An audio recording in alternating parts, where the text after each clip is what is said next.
Good afternoon, and thank you for your warm welcome.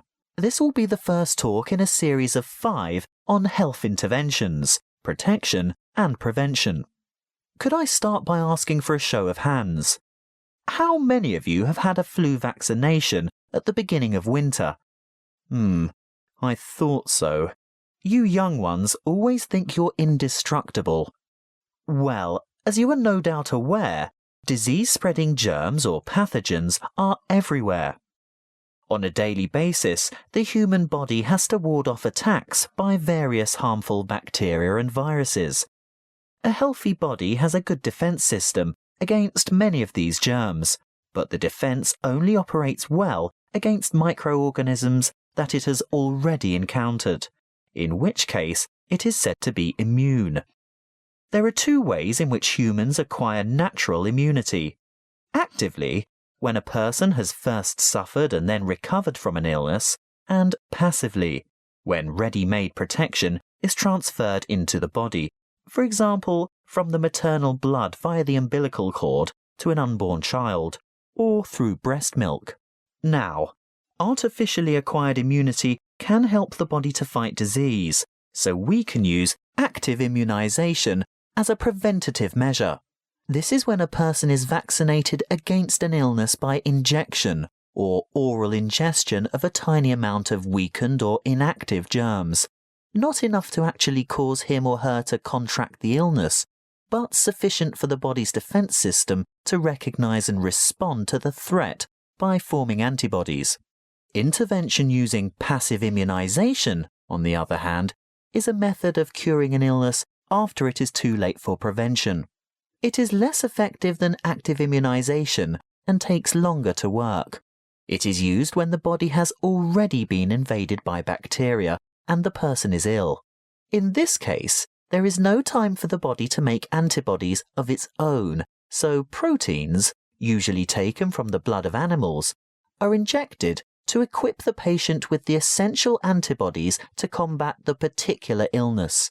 Let's have a quick look at a bit of history. The discovery of vaccination to boost the body's immune system by making it sensitive to particular disease-causing bacteria was made by an 18th century English doctor called Edward Jenner. He noticed that survivors of smallpox, a common but extremely dangerous disease, never contracted the disease a second time. In other words, they were immune. He studied a similar disease in cows called cowpox and realized that people in contact with the infected cows became ill with symptoms resembling smallpox. However, this disease was quite mild by comparison, and those who contracted cowpox were then immune to smallpox. He conducted an experiment by injecting a child with a small amount of pus taken from a cowpox pustule.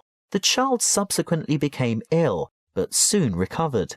Later, he injected the child with pus from a smallpox pustule, and the child did not get sick. He had developed immunity to the more dangerous disease. The antibodies produced to fight the cowpox bacteria had been able to fight off the smallpox bacteria. What are antibodies? Well, antibodies are made by white blood cells called B lymphocytes, and this is done in response to the presence of antigens, or other bacterial toxins, which have been released by the microorganisms, what we commonly refer to as germs, that have invaded the body. These Y-shaped antibodies, or you can think of them as antitoxins, may stop the toxins or repair the damage they have done by what is known as the antigen-antibody reaction, which takes place within the plasma of the blood.